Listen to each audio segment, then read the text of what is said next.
My name is Clement Sedmak and I serve as Director of the Nanovic Institute for European Studies at the University of Notre Dame. My introduction is 979 words, so bear with me. I want to welcome you to the 2025 Laura Shannon Prize Lecture and Award presentation. The lecture will be delivered by the 2025 Laura Shannon Prize winner, the impressive Professor Megan Brown, who will be introduced shortly by our esteemed colleague, Professor Madison Mainwaring. Nonetheless, welcome Megan as our guest of honor now.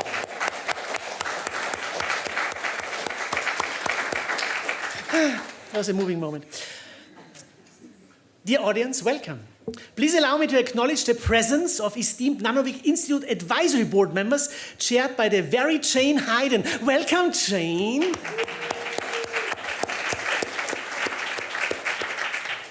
Please allow me to say a word about the prize.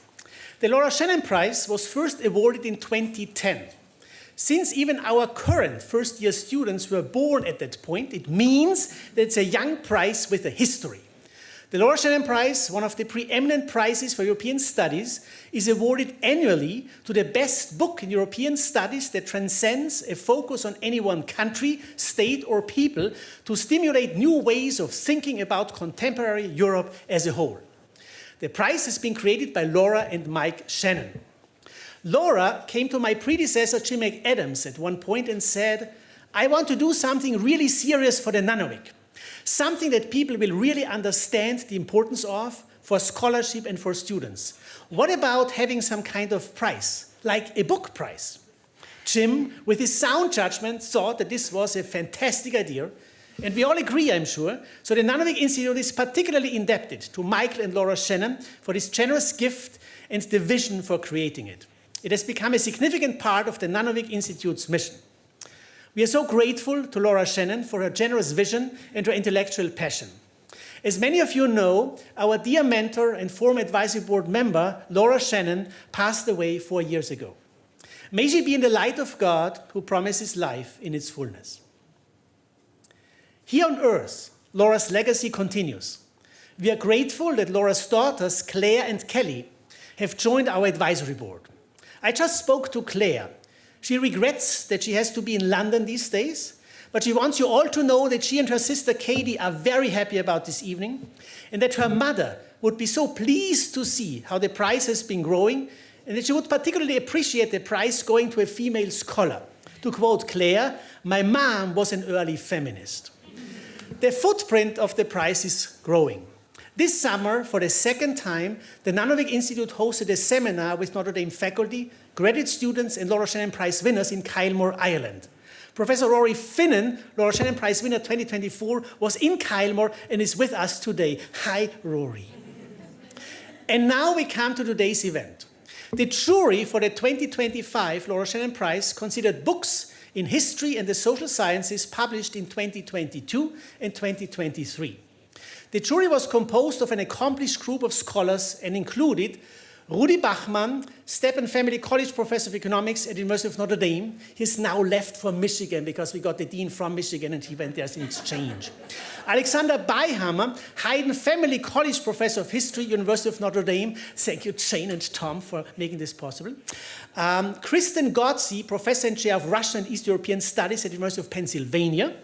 Mark Gilbert, Grove Hines Professor of History and International Studies at Johns Hopkins University, and studies Kalivas, Gladstone Professor at the University of Oxford. This stellar jury awarded the prestigious Laura Shannon Prize to the brilliant Megan Brown, a distinguished historian from famous Swarthmore College, for a groundbreaking book, The Seventh Member State, Algeria, France, and the European Community. In its statement, the final jury recognized Brown's book as a groundbreaking exploration of the role of Algeria in the European economic community. I read just one quote. The Seventh Member State is an exciting and original book presenting a careful case study of the complex relationship between European integration, imperial ambitions, and decolonization in the post-World War era. In other words, it is a good book. And you can buy it. It's a great Christmas gift, not only for Francophiles and families with 7 members. This is the choreography of tonight's evening. Megan Brown will be introduced by Professor Madison Mainwaring. Then Megan will give her Laura Shannon Prize lecture, which will take 40 minutes and 23 seconds. After that, we have some time for Q&A. We will try to end at 6:10 so that we can use the final 5 minutes to officially bestow the award on Megan Brown. Now, finally, please let me introduce briefly Professor Madison Mainwaring. Madison is a prize-winning and impressive scholar and a wonderful colleague in the Department of Romance, Languages and Cultures. Madison specializes in 19th century literature and cultural history in France and North Africa. So she can speak to the 6 member states and to the 7th member state as well.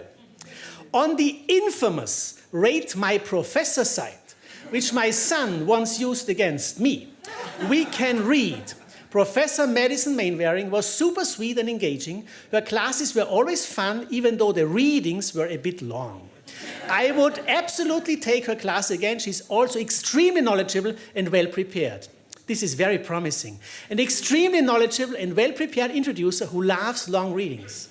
And you know the crossword puzzle question? What is a long reading word with 4 letters starting with a B? Yes! Book. Dear Madison, it's a pleasure to have you with us. May I please ask you to introduce our guest of honor.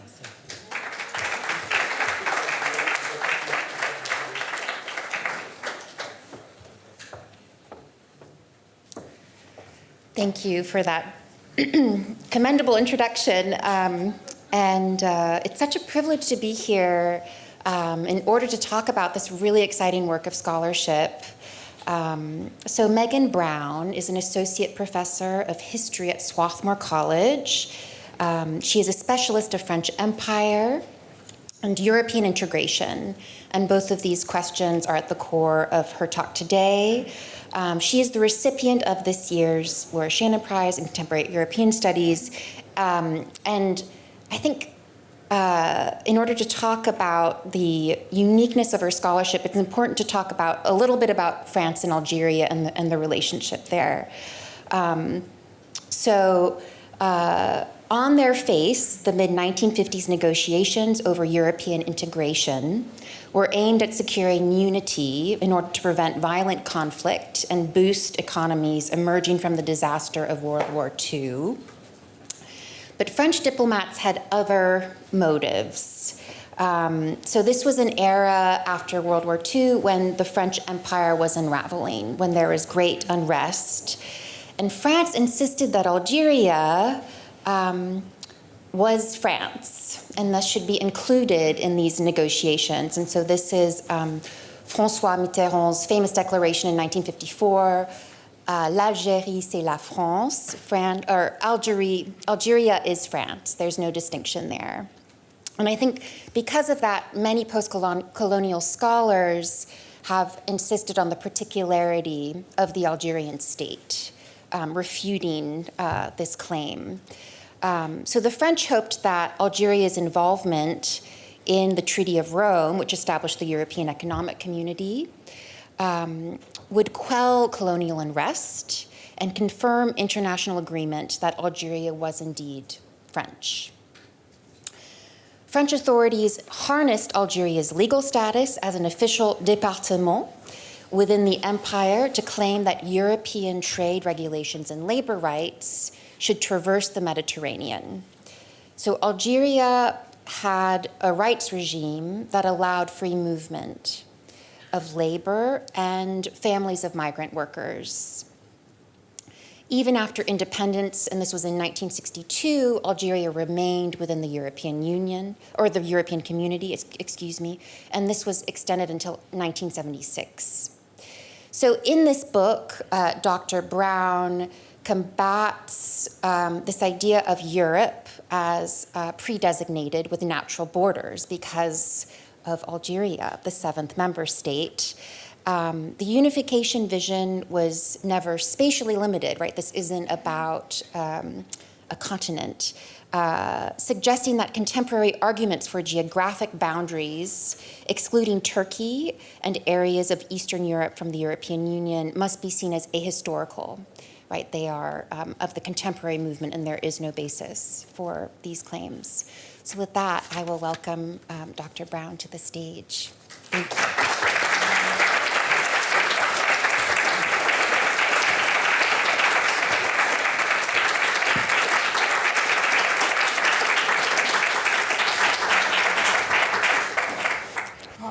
Thank you all so much for being here, for these kind words of welcome. I have met an incredible amount of people while I have been here, and they have all been incredible people. They include really bright students with great questions that they were able to pose at 8:30 in the morning in Clemens' class. And I'm quite grateful to Clemens for his welcome, to Morgan Munson and Becca Prince for organizing so much of this. I can't name everybody who I have met, because again, it has been so many people. Maria, I'm looking at you now as well, but thank you. The existence of a prize like the Laura Shannon Prize is in and of itself somewhat remarkable. In this day and age, to see the humanities and the humanistic social sciences be valorized is heartening and maybe inspiring even, because we see so often that such pursuits of knowledge are dismissed as being less valuable, as not having something to teach us. And I think from Clemens' class today, I could see that for these students who hope to be, and I think will be, change makers in the very near future, there's a real value to also sitting back and thinking about the historical roots of a lot of these issues and crises that are so interesting to them and are really so thorny and so difficult to parse out. The Nanovic Institute, which has been such a warm and welcoming space, is an exemplar of interdisciplinarity, and it's striking that the interdisciplinarity includes practitioners and researchers, so people with the archive dust on them and people whose boots are dusty because of where they've been. So it's an amazing honor. And Notre Dame, I've never been here before, and I can see why none of you ever leave. So thank you so much. Just want to make sure, yes, okay, let's see. Oops, and I'm already giving away all my slides. There we go, okay. So in February of 1992, 12 states signed the Maastricht Treaty, which founded the European Union, and that came into effect the following year. This is a commemorative pin that you could buy on eBay. So ahead of Maastricht's signing, Europe was on the minds of people across the continent. And one such person was Michel Sanchez, who was the editor of Pied Noir magazine, which was a monthly magazine aimed at former settler colonists from French North Africa, now living in France. So writing to promote an upcoming convention, which would coincide with the 30th year of Algeria's independence, Sanchez celebrated the settlers as, quote, a community ready to accept its destiny as European avant la lettre. He continued, this community, composed of populations originally from Spain, France, Italy, and of different religious confessions, knew as much there in North Africa as in France or elsewhere how to integrate toward new horizons. So there's the cover of that magazine, and the pretty remarkable graphic design to give us the 62 and the 92 blending together. Sanchez's version of an idyllic proto-Europe glosses over the grossly unequal rights regime of French Algeria, in which 1 million settlers enjoyed rights that the population termed indigène, indigenous, or Français musulmans, French Muslims, and numbering roughly 10 million by 1962 did not. The brutal history of the Algerian War of Independence and horrific examples of starvation and resource extraction and massacre throughout the 132 years of French occupation testify to a far different society than the one Sanchez celebrated. And for those eager to learn more about the Algerian War, tonight at 7 p.m., there is a screening of the Battle of Algiers right here on campus, so you can continue to learn tonight. Inadvertently, however, Sanchez got something right. Algeria was indeed very much a part of the story of European integration. In 1959, a French agricultural lobbyist joyfully proclaimed, quote, the European Economic Community finds in Algeria a territory of economic expansion indispensable for the pursuit of its internal expansion, unquote. 1 month after Algeria's July 1962 independence, Jean-Marc Boignet, who was France's representative in Brussels, so before the EEC, noted that the European Commission itself had deemed it, quote, juridically possible not to consider Algeria a third-party state in relation to Europe. So, a new horizon, an internal expansion, were not in Europe. What are we to make of Algeria within the history of European integration? Today, I will argue that rather than limiting our understanding of integrated Europe to the 6 founding states of the European Economic Community, and before that, the European Coal and Steel Community, and these were France, of course, Belgium, Italy, West Germany, Luxembourg, the Netherlands, they're known collectively as the 6. We must also account for a 7th entity at both the margins and the center of integration debates, Algeria. For nearly 5 years, and to a more limited degree for another 14 years beyond that, Algeria was in the European Economic Community. This occurred because French officials insisted that Algeria be named in the community's foundational text, the Treaty of Rome, signed in 1957. They made this demand intending to combat Algerian anti-imperial nationalists, but instead they opened the possibility for independent Algeria to make its own demands on integrated Europe. So, how could Algeria be considered a part of Europe? France began its conquest of Algeria in 1830. By 1848, the French government chose to organize the northern region of Algeria, seen here in these collectors' postcards advertising a turn of the last century chocolate company.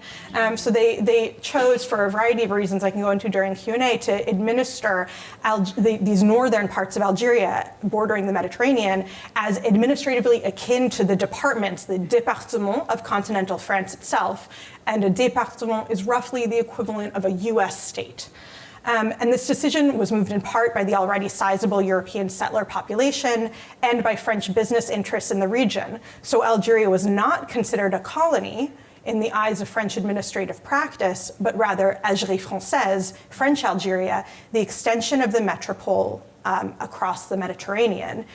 And just for those who are curious, the tremendous remainder of the Algerian territory until late 1957, the Saharan region was governed under a military status called Territoire du Sud, so of quite a different organizational status. So just to point out the significance and the really celebration of this administrative organization, here on your left, this is also labeling a département. It's in metropolitan France on the continent of Europe. It's a département that includes the well-known city of Brest. And then on the right, very clearly, a colony, Madagascar. So we can see that there's a really deliberate sense of the departmental status of Algeria as being something different, as not being a colony. Yet, for the local populations of Algeria, French citizenship was difficult, if not impossible, to attain. So Algerian territory, but not necessarily its populations, were understood as being French. Tensions flared at various points, and finally in 1954, the Algerian War of Independence broke out, and it lasted for nearly 8 years. So this afternoon over lunch, I had the good fortune of speaking with some faculty and staff of the Nanovic Institute about questions of peripheries, which I know are on many of your minds right now. From 1951 until 1976, European institutions treated Algerian territory at points as peripheral and at other points central to the integration project. The study of the European Union's peripheries opens avenues for examining trade and migration, international law enforcement and detention, human rights and rights of citizenship, and more.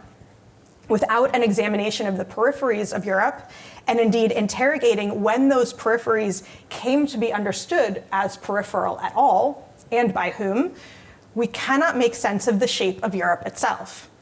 By looking at European integration's history from its territorial peripheries, we gain perspective on what motivated its founders and why EU laws and regulations and their precursors took the forms that they did. Historians and European studies scholars, including myself, have begun to challenge more traditional historiographical tellings of European integration that focus on continental territory and identify a sort of pivot. First, European states cared about empire, then they cared about integrating Europe, particularly when we're looking at the post-war period. But in fact, 4 of the 6 founding states of the European Economic Community still held formal colonies or administered UN trust territories at the time that they were signing these documents. So the assumption of a pivot often takes European statesmen at their word and then reifies it in our own historical work. For example, the day that Algeria declared itself independent of France, Konrad Adenauer was meeting with Charles de Gaulle in Paris, and Adenauer told de Gaulle, quote, that Algeria's new status frees France to devote itself more easily to its great tasks in Europe and the world. So his comments suggested that France had faced a stark choice, either the colonies or Europe. Yet he claimed this in July 1962, over a decade after forging the European Coal and Steel Community and 5 years after the treaty founding the EEC. During all of that time, the France signing these documents is a France constitutive of an empire. So for over a decade, France had felt no such obligation or necessity to choose between Europe and empire, and indeed quite the opposite.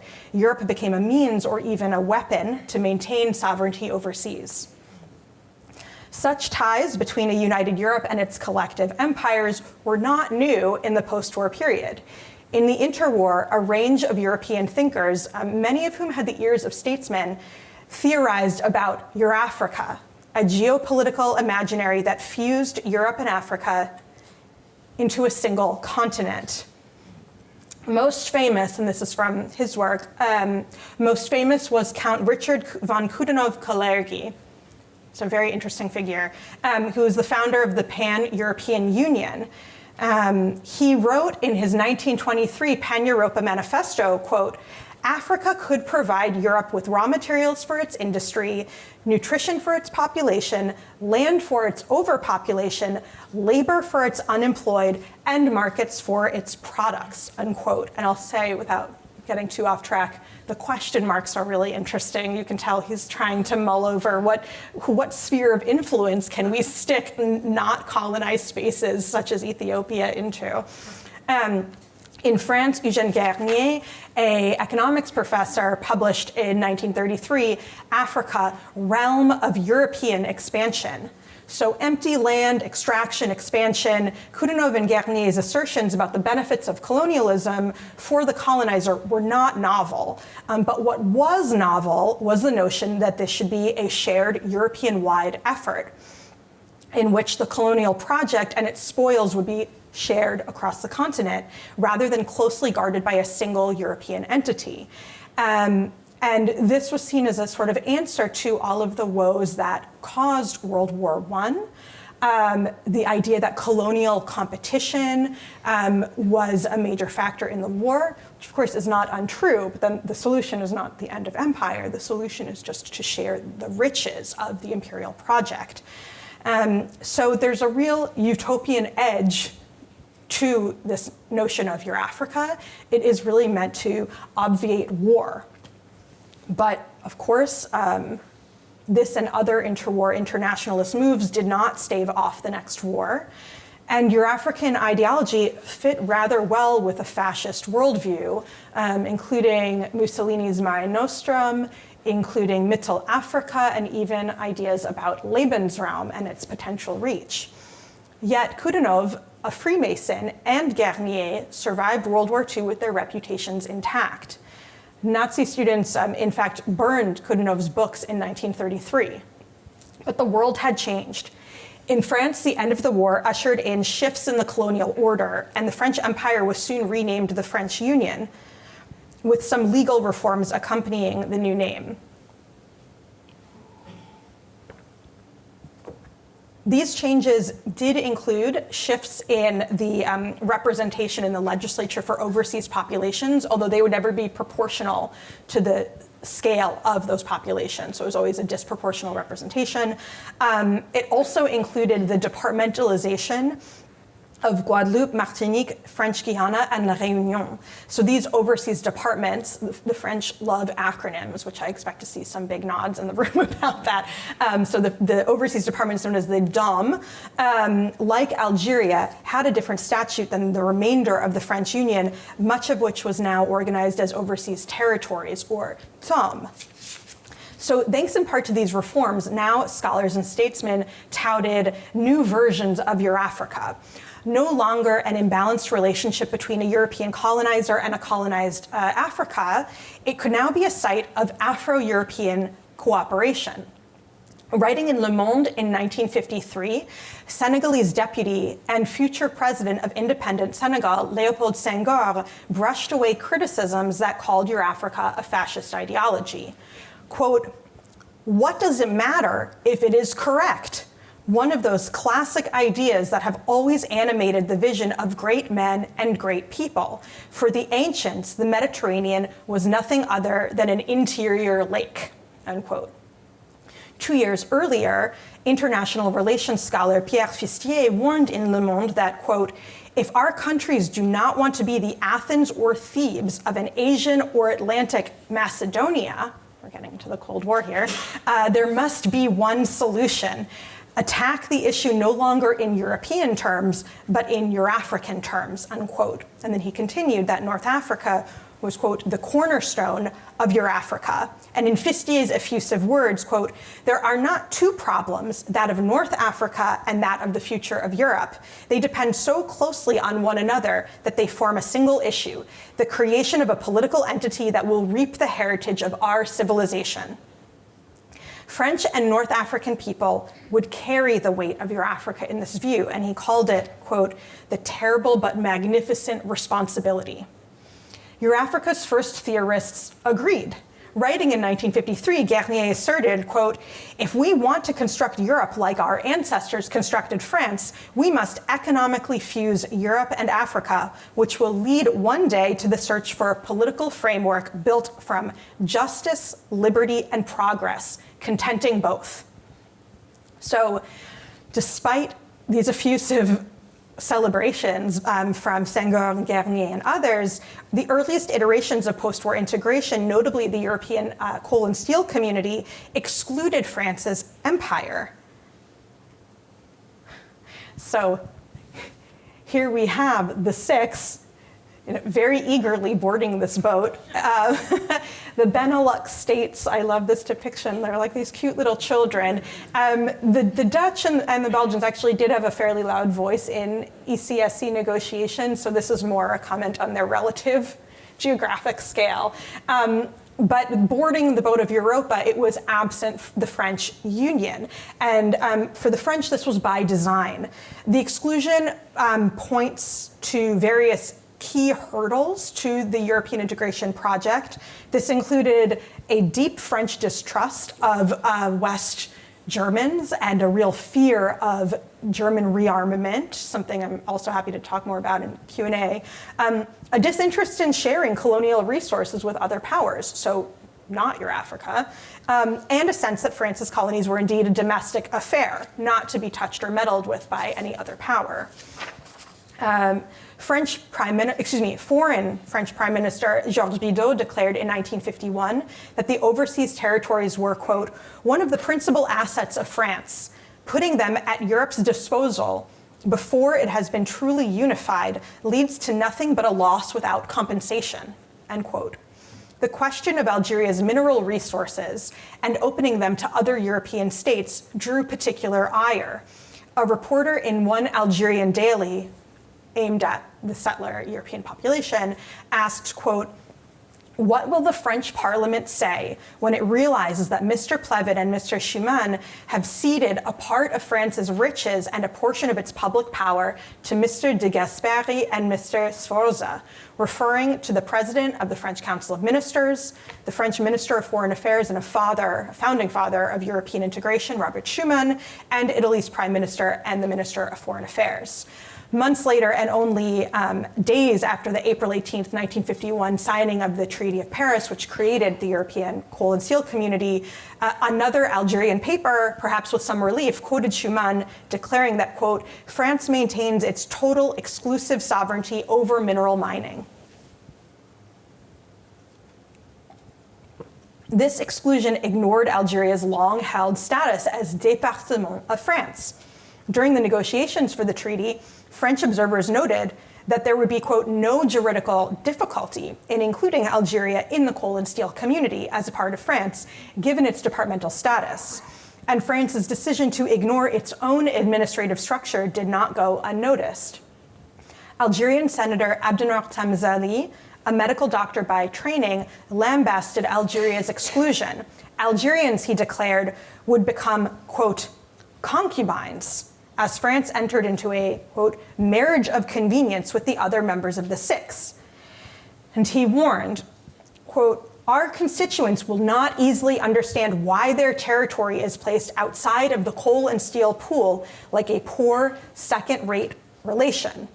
And those who study diplomacy might notice, as here and in your own work, diplomats love family metaphors, often troubled family metaphors.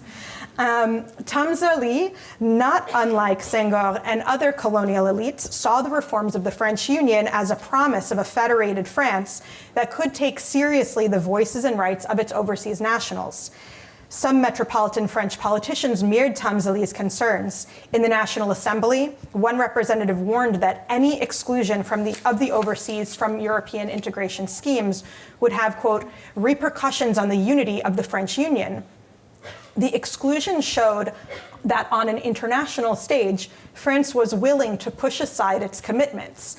And this matches debates that historian Emily Marker has recently analyzed in her aptly titled work, Black France, White Europe. One member of the French Union Assembly warned that if France proved unable to reconcile its European aspirations and its empire, his, quote, North African friends, with whom he did not, and here I'm quoting again, I must say, share political opinions, would tell him, this is perfect. You, France, adhere to the European Union. Us, we'll adhere to the Arab League. French authorities looked warily at the potential of agitation and revolution across the French Union. A mid-1950s memo on overseas students studying in the metropole noted that some were, quote, violently nationalist and most often communists, unquote. Students such as these are, I'm quoting again, against the common market and Eurafrica because they say France wants to make Africa a dowry for the European marriage. Well, Robert Schuman did indeed describe Africa as a dowry in 1950, soon after his famed address that jump-started European integration. Meanwhile, the mouthpiece of Messali Hadj's movement for the triumph of democratic liberties, Messali Hadj is a really key figure in Algeria's anti-imperial nationalist movements. So this mouthpiece called Eurafrica, quote, and this was in direct response to Fistier calling Eurafrica a cornerstone, a manifestation of an incorrigible passion for domination. North Africa is linked to France only through the coercion of arms. More broadly, however, anti-imperial nationalists, I found through my work in the archives, seem to pay relatively little attention to European integration. And I believe this is because they had bigger fish to fry. They are fighting a war, emphasizing that they are not a part of France. If they're not a part of France, why would they concern themselves with whether or not they are European, right? At this stage, it's just not a top priority for the goals that they have, which is namely independence. So despite Algeria's exclusion from the coal and steel community, interest in Eurafrica and the connection between the French Union and integrated Europe only amplified in the coming years. In part, this can be understood as a reaction to the Cold War. Eurafrica could allow Europe, and particularly France, to remain major players in global affairs. Author Pierre Nord argued in Eurafrica, Our Last Chance, that without Eurafrica, Western Europe would be, quote, crushed between the USSR and the USA. So only with Africa and with, quote, the consent of Africans, unquote, would Europe emerge as an equal power. And this would be helped along, he argued, by the African mineral deposits necessary for building an atomic bomb. But of course, the Cold War was not the only conflict on the minds of French administrators in Paris and Brussels. The National Liberation Front, or FLN, launched the Algerian War of Independence in November 1954, mere months after the French humiliation at Dien Bien Phu precipitated their military withdrawal from Indochina. And then 2 years later, in 1956, the protectorates of Morocco and Tunisia both gained their independence. So it was in this context that the Six returned to the negotiating table for the next stage of European integration, a common market.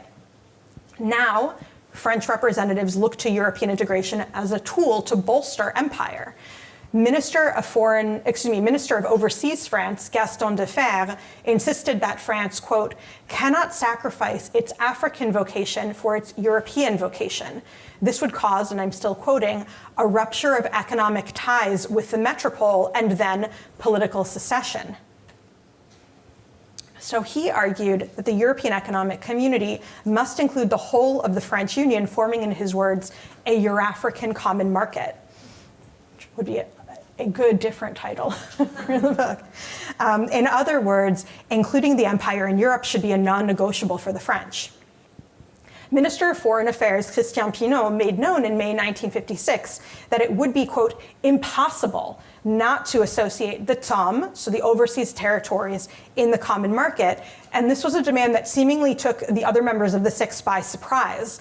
And I should note, even as I'm saying Pineau said it would be the TOM that would be associated, implicitly he was lumping Algeria in with this. So another example of ignoring the juridical status that Algeria held as département. One West German official worried that, quote, the inclusion of African territories in the common market would be fraught with danger if it were used by France to prevent organic political developments in the areas.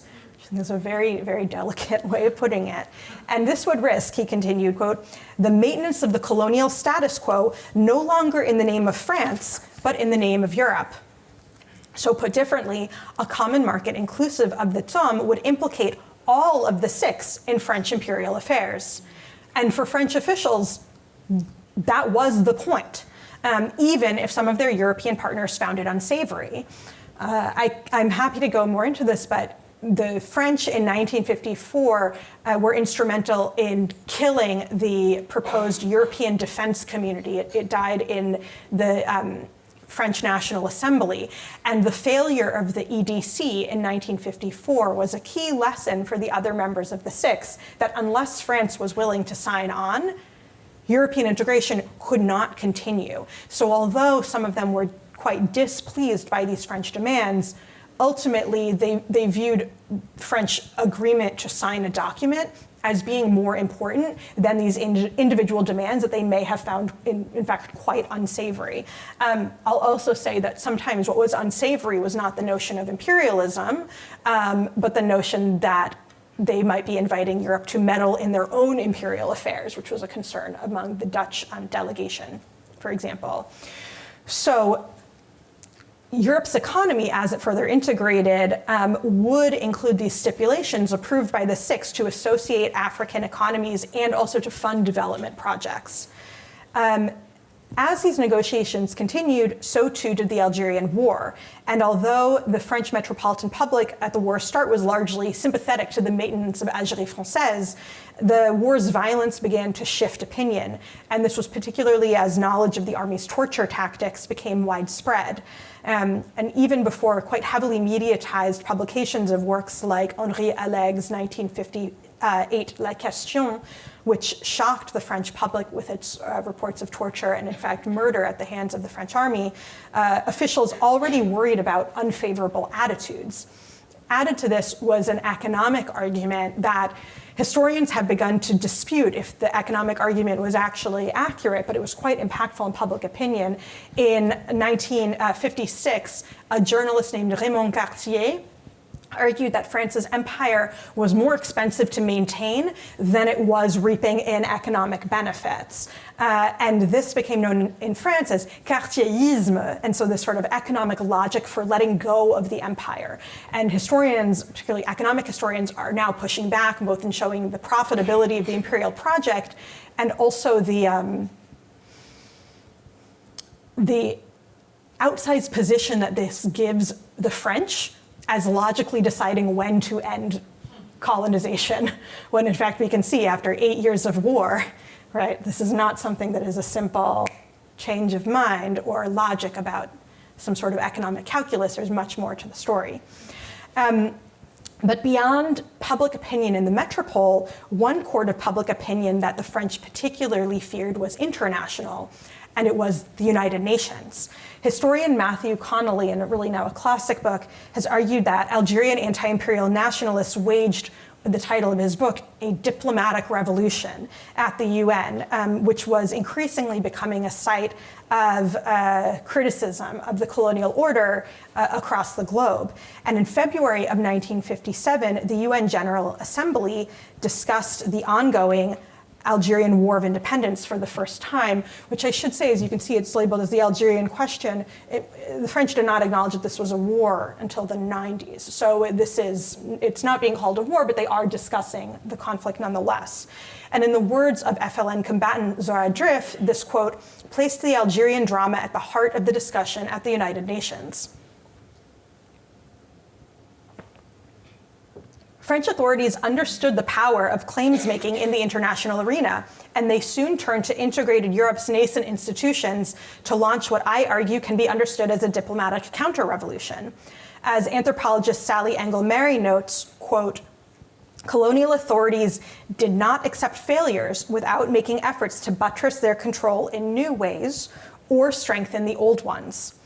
So 5 days after the UN convened on the Algerian question, French officials introduced a new non-negotiable for the common market, arguing that, quote, Algeria and the overseas French departments must be included in the common market as constitutive parts of the national territory. So, the timing makes clear that for French officials, the threat to Algérie française in one international venue could be answered through another. And the Six's agreement, their agreement that Algeria could be understood within the territorial purview of the common market itself, would legitimate these French territorial claims. The demand did trouble some members of the Six. This is a political cartoon from a West German newspaper. The figures here, the woman is Marianne, the French embodiment of the nation, so a bit like Uncle Sam, and the man with the cap is the German Mikkel, so again, another embodiment of the nation, allegorically speaking. And Marianne is indeed encouraging the German Mikkel to close his eyes and think of Europe as he dumps millions and millions of dollars onto this flaming pyre of North Africa.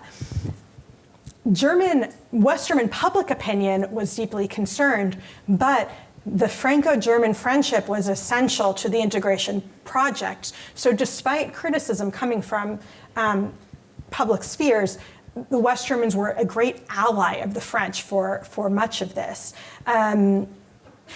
That said, the French embassy in Bonn, as they were surveilling opinion, did warn that some West Germans felt France was using, quote, an international label to maintain its position in Algeria. So another delicately put move right there. So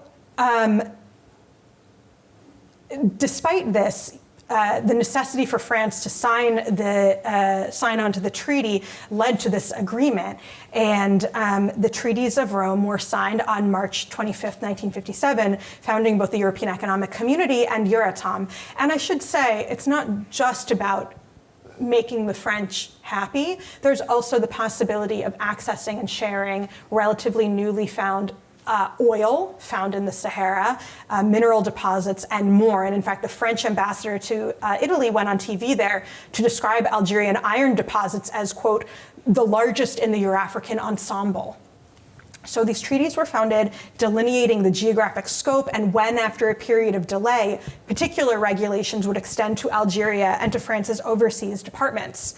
And I can never resist pointing out, although I will say I'm certain that the poster designer did not intend this, that these lovely allegorical ladies with their national flags, if we follow the geography of the map, they're standing on North African soil. But certainly that was not intentional, but it's a great, so it tickles me every time. So here's what that would look like. And this map also shows this first enlargement in 1973, which I won't really be discussing today. The application of the Treaty of Rome in Algeria stood to alter trade practices, offer monetary aid, and open labor circulation between Algeria and Europe. As I said, it would also bolster this idea that Algeria was a juridical part of France. And it also allowed the French to make claims to new pools of money, EEC pools of money for development projects. And these development projects were understood as an answer to the types of ills that had fomented war in the first place. But in practice, the continued insistence by the French that Algeria was a part of integrated Europe, in fact, invited a new round of criticism from their partners. And debates in Brussels about how to apply the EEC regulations to Algeria proved perplexing because of the delays built into the treaty and because of these complications about Algeria's status. I found an example in the archive of a sort of desperate French agricultural official saying, well, in some of these regulations, Algeria is being labeled as etam, which is, again, juridically inaccurate. And then in others, it's being labeled accurately. And so it even made further regulation challenging to do because the legal framework was entirely murky, which I would argue is deliberate. And in fact, another example that I found in the archives was a French official suggesting something called preterition, which if anybody perhaps did either lycée exposé in their youth or debate club, you might recognize preterition is a rhetorical device of omission or feigning omission. So he suggested in essence that because Algeria was part of the French Republic, if we just say the French Republic, Algeria's in without us uncomfortably naming it. I don't see evidence of that approach actually being applied, but we can see they're sort of grasping for ways to deal with this question of how to extend or not these laws into Algerian territory. Another example of the conflicts that arose in the common market as it came into effect in early 1958. So French officials quickly backtracked on a promise about which sources of funding they would tap for Algeria and which they would not attempt to use. And I should say, because I know some folks in this room are quite interested in peace studies, they claimed that these funds would help with peacekeeping, right? That's the purpose of these funds. Italy's representative in Brussels pointedly reminded his French counterpart that were Algerians to access the European Social Fund, it would reduce the expected advantages for the intended target, Italian people. And further, Italy's labor minister was, quote, concerned about the extension of free circulation of labor regulations to Algeria and to Algerians. The evolution of events makes him fear the arrival in Europe of many Muslim individuals who can compete with the Italian workforce, even in northern Italy, unquote. So although I have mainly emphasized the symbolic value of naming Algeria, we also see these economic uses for inclusion, much to the chagrin of the Italian delegation. Ultimately, in this case, the French decided to delay the extension of the free labor migration clauses and the applicability of the social fund to Algeria until late 1963. Unbeknownst to them, by then Algeria would be independent. That the French caved to this Italian demand underscores the sort of French equivocating when it came to the rights actually owed to Algerian people. And this awkward encounter between the French and the Italian officials underlines that Algeria's exact status in the EEC remain unclear, indeed ambivalent, from the Treaty of Rome signing until Algeria's independence in 1962. Even Algeria's independence did not trigger an immediate rupture with the EEC. Rather, the Treaty of Rome offered Algerian officials the leverage to solicit aid and remind European governments of their obligations to the new nation. So in late 1962, Algerian head of state Ahmed Ben Bella wrote to the EEC announcing that his government, quote, intended to inquire what the possible future relations between Algeria and the community will be. And such an inquiry was possible precisely because of the treaty's Article 227, which, unaltered from the 1957 signature, signaled that Algeria stood to claim preferential tariff rates and assistance with development projects. So just as French officials had stoked a discord in Brussels by insisting that Algeria be named in the treaty, now Ben Bella's letter sparked a new round of debates, and the flurry of debates, not just about how to respond, but should we respond? We must respond. And of course, this is the pre-email era, to say the least. They settle at first on just acknowledgement of receipt of the letter. So the representatives, they disagreed, and this was new territory. It was new and disconcerting that Algerians themselves could write to European authorities making demands. And it was, of course, particularly troubling for the French, whom the EEC had de facto anticipated would still be the mediator for any Algerian EEC relations. At this point, though, French officials still did not predict that the very large European settler population, again, around 1 million people in 1962, by and large would not return to Algeria as an expatriate community following their mass departure, but rather would remain in self-described exile in the metropole. The presumption of settlers' continued presence in Algeria, as well as European business interests there, made French authorities quite inclined to maintain Algeria's peculiar status within the EEC. As Jean-Marc Boigny, who we've already met tonight, France's representative in Brussels, suggested, quote, the accession to independence of this country must not, it seems to me, have the effect of depriving it of the benefits of inter-community preference. Such arguments allowed French officials to delay offering Ben Bella or their European partners a firm answer on Algeria's status. A few months after Ben Bella's initial letter, the Six did agree to the maintenance of what they called a status quo. This was the term that they used. And this meant that Algeria's relationship to the EEC would continue as it had prior to independence in the realms of preferential tariff rates, the migrant social security regime, and more. So despite this decision among the Six, some member states, notably the Netherlands, chose nevertheless to treat Algeria as a third country, a third-party state. So this was counter to EEC norms, violated them, in fact, but there seemed to be no censure for this decision. That this did not trouble the EEC, to me, suggests the degree to which the symbolism of France's managing to get Algeria named was ultimately more significant than the actual extension of the treaty to Algeria in the minds of French administrators. In 1964, Algeria requested to negotiate a preferential accord with the EEC, which would include provisions for worker training and aid. And I can also say that the Algerian War, besides the horrors of torture and more, wrought tremendous material damage. So the economic situation of independent Algeria was quite dire. That was a situation inherited by this new independent government. The reality that Algerian people had been, quote, considered like French nationals prior to independence added fuel to their demands, but EEC officials on the whole dismissed the possibility that Algeria had a leg to stand on while making claims in Brussels. Actually, the title of my book comes from an official saying that it was obviously absurd, that's a quote, to consider Algeria as a seventh member state. Despite European attempts to sidestep Algerian demands, EEC officials were also at a loss for how to create a firm break. And so the status quo, in particular regarding trade, trundled on to a degree for years to come.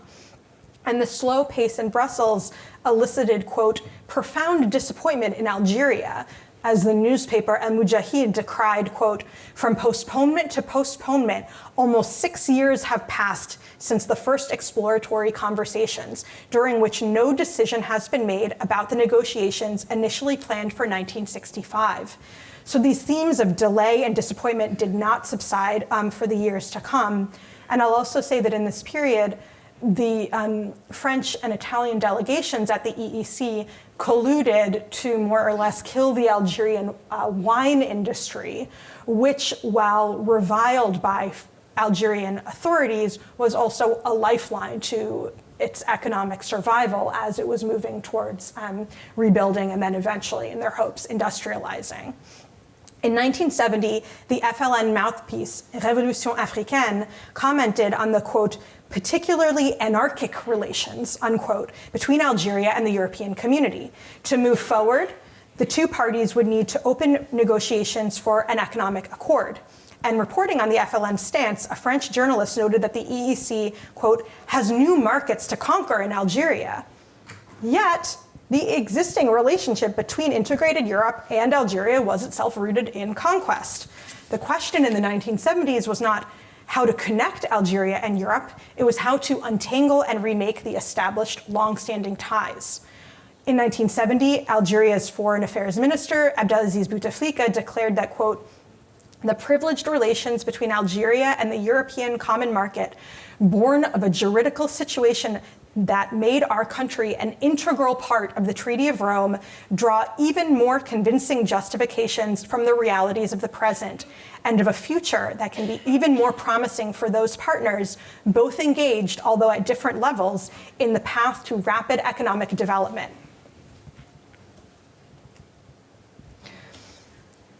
When Algerian and European leaders finally signed a cooperation accord in 1976, the agreement made no reference to French Algeria, Article 227, or Algeria's ambiguous 14-year stretch as an independent, non-European state integrated into the EEC. The 1976 treaty included stipulations that left open future cooperation in the oil industry, tariff regulations for a range of agricultural products, and heavy limitations on Algeria's already limited wine exports. 30 articles address trade compared to only 4 on labor. And there were articles on commercial non-discrimination, the transfer of family allowances and pensions, and the possibility of future bilateral agreements between individual EEC member states and Algeria. So I just want to emphasize this. From 1957 until 1976, Algeria was named within the territorial reach of the Treaty of Rome. And that's nearly 20 years, and during 14 of them, Algeria was an independent state. So there are many ways, and I'm concluding now, there are many ways we might read this history and think about our contemporary moment. I hope my work encourages people to think about borders in multiple senses. Algeria's leaving, of course, presages Brexit, albeit under markedly different circumstances. And for those who are maybe struck, surprised by the very slow exit of Britain from the EU, it stretched on for years after the referendum passed. Algeria's extraction from the EEC also demonstrates the incredibly slow pace of change as these legislatures are untangling what has already been agreed upon.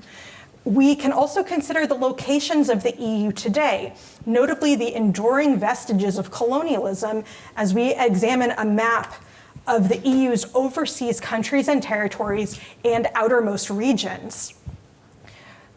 So these are all places that are understood as being part of the EU, although at different juridical statuses. And I apologize for this being in French. It is astoundingly hard to find a map of this, and I regret not having one in my book that I could throw up here for you. We can also think about Frontex and the policing of a European border, the Mediterranean, which was not considered a border until 1962 or even later. And today, sites of migration enforcement include detention centers in Tunisia linked to EU funding, but also French detention centers in the département of French Guiana, Guadeloupe, Mayotte, and Réunion. So attempts to manage migrants crossing into French or other European overseas spaces, these gateways to entry into the EU include the Azores, Madeira, Ceuta, Melilla, Curacao, and Aruba. And they remind us that extra-metropolitan European territory is essential to allowing European states to maintain the illusion of being fixed, continentally bound entities, a fortress Europe. 2 years before the cooperation agreement that ended Algeria's precarious inclusion in the EEC, Algerian Foreign Affairs Minister Abdelaziz Bouteflika addressed the EEC via a press conference. And he declared, quote, "Because I speak in the name of Algeria, it should be recalled that France signed the Treaty of Rome considering Algeria to be an integrated part of France. And by consequence, legally and historically, we Algerians would have had the same rights as any other members of the European community." We would have had the same rights suggests other outcomes and other possibilities. And I'm fascinated by this conditional future, a promise that was never realized. Thank you.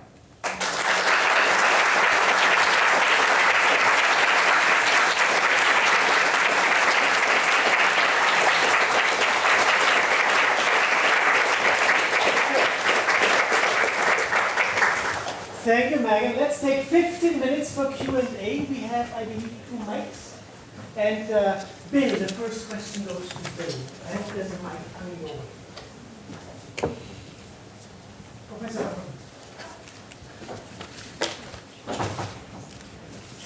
He's brilliant, so the question may be hard. Okay, I'll write it down. I thought it was a fabulous lecture, and you're a great presenter and a beautiful writer, so congratulations on the prize. Thank you. I have a specific question about Germany. I guess it's predictable for me.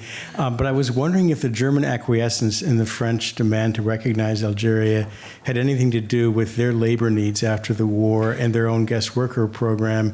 And did they ever envision getting any workers from North Africa? It's a great question. It is, you know, this history absolutely coincides with the heyday of the so-called great guest workers movements, and then of course later the fear that they are not leaving, they are staying.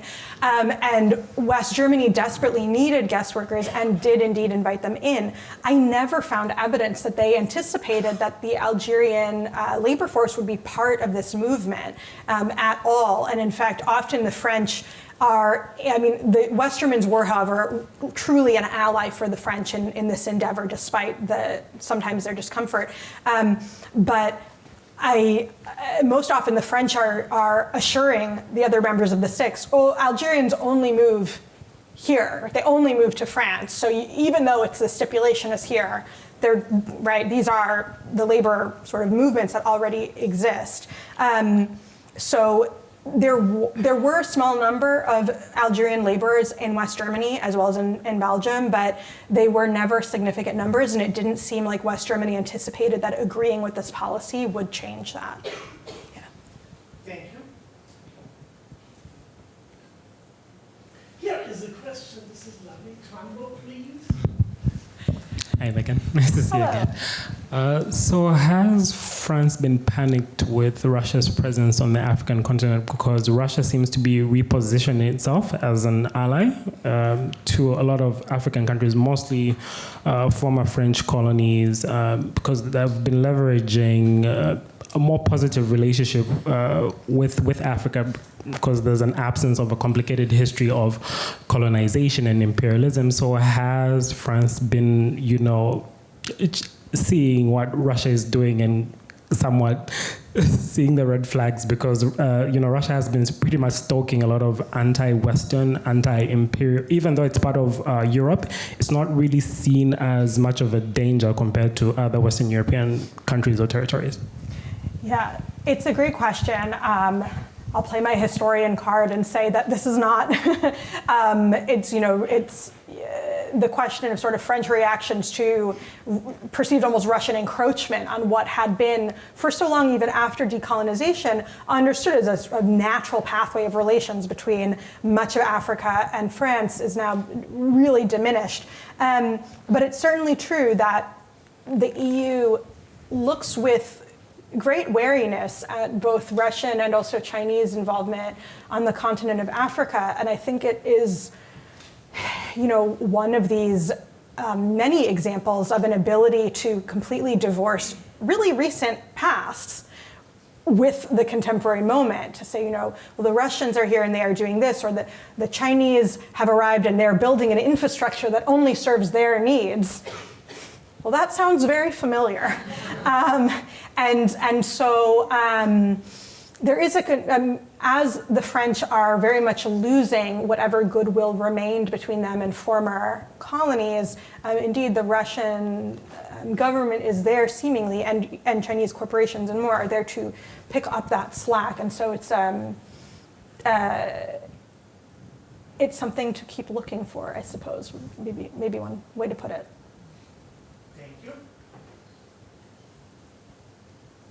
Any general lessons about decolonization from your case study? It should not be forgotten, right? And it's recent history. I mean, as I was going through these dates, I'm sure many of you were ticking through that was my 7th birthday. That's my parents' wedding anniversary, right? I mean, it's incredibly recent history, and I think that for historians, we don't typically overtly extend ourselves into the present day, but I think the point is that policymakers and more must have long memories, right? The confusion today about the arrival of migrants is a woefully short-sighted version of events, right? I mean, the sort of surprise at the arrival or the continued existence of communities who are now being deemed often in very vicious ways as the other has an incredibly long history, clearly, right? The Algerian case, it's just 132 years, but other examples of imperialism are even longer. And I think that is a lesson to look to the past to have a better sense of what is going on now. Thank you. Yeah. Message to the Q School leadership, you have to know history to be a good policymaker. That's why you need good humanities in the Q School. You need the Nanovic Institute.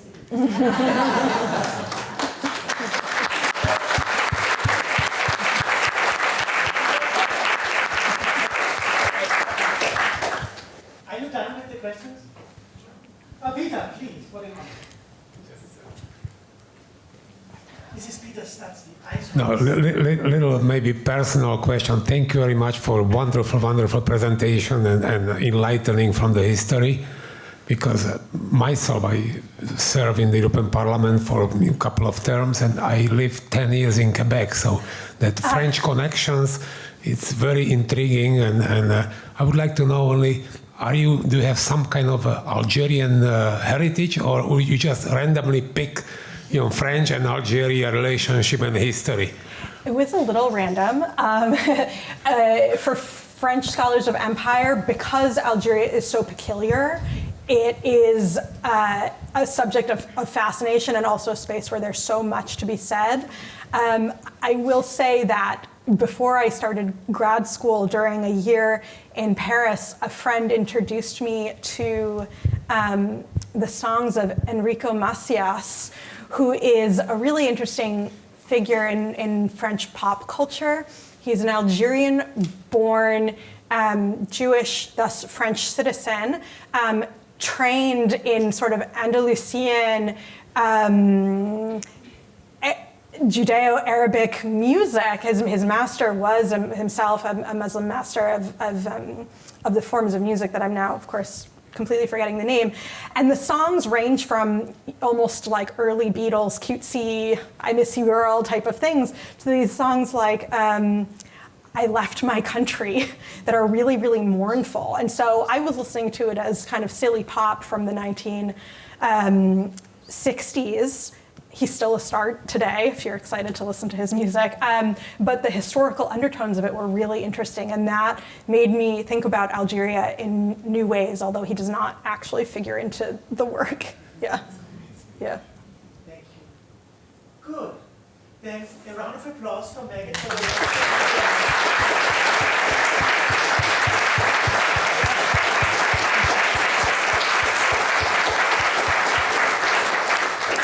5 last minutes, don't run away. We have to bestow the prize. So there was a debate, should we have it in the bag? And but this is how it looks like. So this is the book, and this is the prize for this book, and it's been given to the author. Peter, should she be on the left or the right? What's better? For Megan, she's the star. The right. You should be on the right. So can you look kind of humble but also overjoyed at the same time? Congratulations, Megan. Yes. Wonderful. Yes. Watch your step, Peter. Watch your step. Excellent. Thank you. Thank you so much.